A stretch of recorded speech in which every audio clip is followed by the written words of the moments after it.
మనకి పదవులు ఇచ్చినా ఇవ్వకపోయినా, పార్టీ గుర్తింపు ఇచ్చినా ఇవ్వకపోయినా, మన ధర్మం, మన బాధ్యత, మన కార్యకర్తలని, మన నియోజకవర్గాన్ని మనం కాపాడుకొని రాజకీయంగా ముందు ఉండే బాధ్యత మనం తీసుకున్నాము. దానికి తప్ప మనం దేనికి కూడా మనం డైవర్ట్ కాకూడదని చెప్పి సందర్భంగా తెలియజేసుకుంటున్నాం. మన వర్గం గాని మన గ్రూప్ గాని ఎప్పుడు పదవులు అడగవు, కానీ ఎట్లా భూమా వాళ్ళు పదవులు అడగట్లేదు, ఎట్లా ఆలగడ్డ వాళ్ళు పదవులు అడగట్లేదు కాబట్టి వాళ్ళు కూడా ఇవ్వడం మానేస్తున్నారు. కానీ ఈసారి మాత్రము తప్పకుండా కష్టపడి పనిచేసిన వాళ్ళకి, పార్టీకి అంకితమై ఉన్న వాళ్ళకి, మాకు అంకితమై ఉన్న వాళ్ళకి తప్పకుండా పదవులు వచ్చేలాగా మేము చేస్తామని చెప్పి కూడా సందర్భంగా నేను మాటిస్తున్నాను.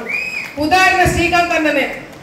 శ్రీకాంత్ అన్న పార్టీకి కానీ కుటుంబానికి కానీ చాలా వరకు ఫస్ట్ నుంచి అండగా ఉన్నాడు.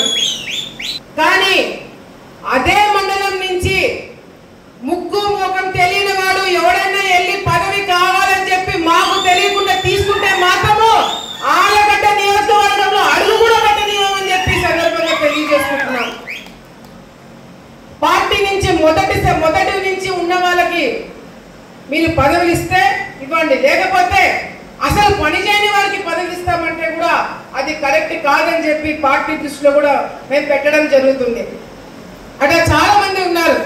అట్లా మండలానికి ఒక పేరు ఇస్తాము, వాళ్ళని మా కుటుంబానికి అవసరంలా, మాకు అవసరంలా, అసలైన పార్టీ కోసం చేసిన వాళ్ళకు కూడా పదవులు ఇచ్చి మా నియోజకవర్గంలో సపోర్ట్ చేయాలని చెప్పి కూడా సందర్భంగా తెలియజేసుకుంటున్నాం.